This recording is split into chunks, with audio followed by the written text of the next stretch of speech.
Hi, this is Jaya. In this video, we shall see the summary of Journey of the Magi by T.S. Eliot. Journey of the Magi was the first poem that T.S. Eliot wrote after his baptism into the Anglican Church on July 29, 1927. It is a dramatic monologue because one Magi will be speaking to the readers, and actually he is complaining. He is one among the three kings who crossed the desert to honor the birth of Jesus, and the physical, emotional, and spiritual hardships they endured while traveling before they reached the Judean valleys expressed by this Magi. And the poem now becomes filled with religious symbolism and biblical allusions, all related to the life of Christ. And we find that in the last stanza, the Magus, that all the three kings, after many years, they recollect the journey to assess its meaning and ask the question, were we led all that way for birth or death? That is, they have a question whether it is the birth of Christianity and the death of the previous religion. That is, they want to know whether Christianity has paved a new way, but what happened to the pagan ways of the world which they followed all these years, and whether the Magi's culture and power which was there for all this time had been dead. And the Magus also describes the alienating feeling after returning home, knowing that everything has changed before the remaining world came to know about it. And he also becomes suicidal, which is actually meaning that he's ready for his own death. And then we talk about Christ's death and also the ushering of the new Christian era. And this poem is written in free verse, and they have totally 43 lines with three stanzas. And there is no particular rhyme meter or rhyme scheme in this poem. So, as we read the poem, we'll see what he is trying to say. He begins the poem like saying, "A cold coming we had of it, just the worst time of the year for a journey, and such a long journey, the ways deep and the weather sharp." That is, we should understand that these kings were traveling all the way from Egypt to Jerusalem, and Christ was born in winter time, and he says that was the worst time of the year because you can understand that these people are from the desert region, and here it was snowing and it is terribly cold. So he says it was the worst time of the year. That is, even generally the people who are living there will suffer in that winter time because of the climate, and they had to travel a long way. He says such a long journey, and he says the ways were very difficult, and the weather was so sharp, meaning it was so cold, a very dead of winter. So you can understand how cold it would have been. And the camels galled. See, since they had come from Egypt, they traveled on a camel. The camels are used to walking in the desert, not on snow. And so the camels were cursing them because they were sore footed, refractory. They were not able to walk properly, lying down in the melting snow. There were many places where the camels lied down on the melting snow. There were times we regretted. So even he says that even we, human beings, we regretted traveling that. See, generally when we read the story, we will think that the three kings followed the star and they were very happy and they were eager to meet Christ. But here the expression of the Magi is entirely different. He says, we even regretted traveling because the journey was very hard. The summer palaces on slopes, the terraces, and the silken girls bringing sharbat, because he's thinking about his palace, because they are kings. They were in palaces, they were living in palaces, and he's thinking about what a luxurious life they lived in their hometown, where they were in palace and girls were bringing them sharbat. And even the camel men, he says, then the camel men cursing and grumbling and running away and wanting their liquor and women, and the night fires going out, and the lack of shelters, and the cities hostile, and the towns unfriendly. So even the camel men, not only the kings, but even the camel men, they were cursing and grumbling because they were not used to this travel, and they wanted their liquor and women. And even the night, what happened is because of the snow and the weather, the night fires were going out, and they could not get proper shelter, and the way on the way, whomever they met, they were hostile, they were not very friendly with them. And he says, and the village is dirty and the charging high prices. He said even the villages were so dirty, not like our place, and wherever we went they charged us very high because they knew very well that we are foreigners. A hard time we had of it. So he's saying the travel was not a easy one. We really suffered a lot while traveling. At the end, we prefer to travel all night. And he says, finally, we decided to travel in the night because the shooting star will show them the direction. Sleeping in snatches with the voices singing in our ear saying that this was all folly.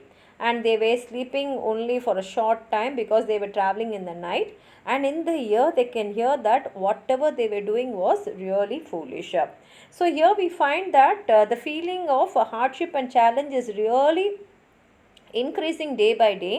And the Maggie who had experienced a very high life being a king, where they were relaxing in their summer palaces with skies being very clear and silken girls with sharbat, which made their life enjoyable. And people had to endure the challenges of the real life as they were traveling. And then finally they decided to travel only in the night to avoid all the unpleasantries of the cities and towns. And some critics also say that maybe this is a kind of purification which T.S. Eliot is trying to explain or tell to the readers. And here the poet as a speaker certainly has doubts about their mission because he thinks it is foolish, and the voices which they heard, as he says, can be their own voices, or maybe it is voices which they heard in the dreams and the nightmares. Then second stanza, then at dawn we came down to a temperate valley, wet below the snow line, smelling of vegetation. Finally they came to a valley where they could see very less snow, and they could see some vegetation, some trees. With a running stream and a water mill beating the darkness, and three trees on the low sky. Three trees, we should remember about the crucifixion scene. And an old white horse galloped away in the meadow. White horse is also a reference to the Bible. Then we came to a tavern with wine leaves over the lintel, 6 hands at an open door dicing for pieces of silver. Pieces of silver and 6 hands, all that refers to Judas and also to the men who were fighting for the pieces of silver. And feet kicking the empty wine skins. But there was no information, and so we continued. He says, but no one knew where the Christ was born. So we had to continue our journey. And arriving at evening, not a moment too soon, finding the place, it was, you might say, satisfactory. We all know that Christ was born in a cowshed. And these three are kings. And they had come to see their king. And when they saw the baby born in a cowshed, he says, in that moment it was not that very satisfactory. The place where the king who was supposed to rule the whole world, that is what in their mind, they were not very happy with the place. And so here it is also a spiritual progress with T.S. Eliot tries to say. And the speaker actually tells about the various things that they came across. And maybe this is also symbolically related to the future life of Christ figure. And the allusions are there for the three trees, which is actually the crucifixion on Calvary, because along with Christ there were other two thieves who were crucified. And to the wine skins is a parable, and the meanings are also very clear. And the speaker is having a premonition because yet he doesn't know the significance of why they have traveled. And the curious half line, it was, you may say, satisfactory, says that the speaker was not too much impressed with the birth of place because he was even a little bit disappointed, and that is clearly shown here. Then the third stanza.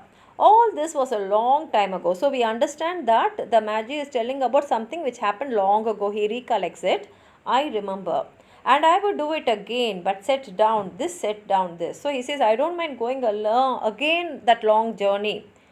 They way we led all that way for birth or death. But thing is, I should know whether we travelled all that distance to see a birth or a death. Here it is a birth of Christ, which means Christianism, or death of the previous religions. There was a birth, certainly we had evidence and no doubt. He says there was a birth because we saw the baby and there is no doubt. And that baby only grew up to Jesus Christ, and that gave birth to Christianism. I had seen birth and death, but had thought they were different. This birth was hard and bitter agony for us. He says, I have seen birth and death, but this birth and this death, particularly this death, was very different, because this birth was hard and bitter and agony for us, because all these years we have been following a different religion. a different culture.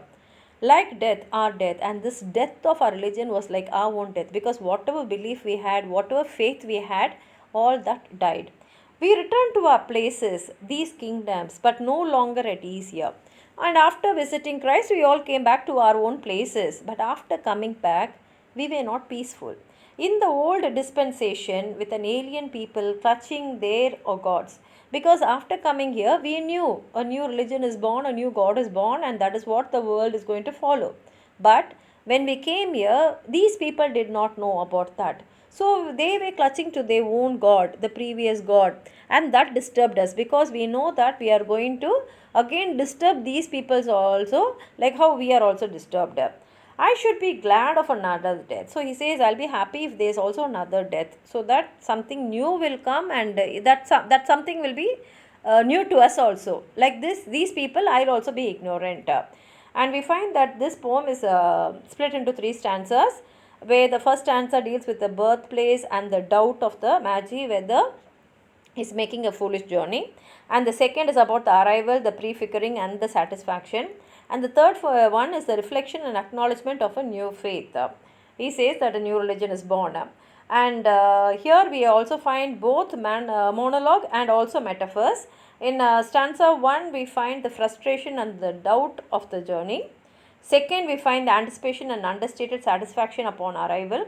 And in the third, we find the reflection on birth and death and alienation also. And in stanza 3, we find that the Magi is remembering what happened years back. And he says that the birth itself, there is a death. And this is not only personal but also universal, because the whole world had to undergo a change. And the question is whether they traveled to see a birth or a death.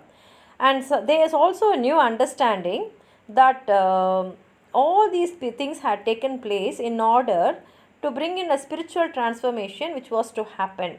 And the allusions which are shown here are references to the life of Christ and the Bible. Like in line 23, we see where the running stream is living water. And in line 24, we have the 3 trees which relate to the 3 crosses, along with the one is Christ and 2 other are the 2 thieves. And in line 25, we have the old white horse which relates to the horse of the apocalypse. And then we have the wine leaves which represent the true wine, Christ. And dices for pieces of silver relates to both Judas, the traitor, and the Roman soldiers casting for the lots at the crucifixion. And of course, in line 28, we talk about the empty white skins, which relates to the parable of the white skins. So this is what Eliot has told you. If you have anything to add more to what I've said, please write it in the comment box. It will be useful to others. Like the video, share it with your friends, and if you have not subscribed my channel, please subscribe. Thank you.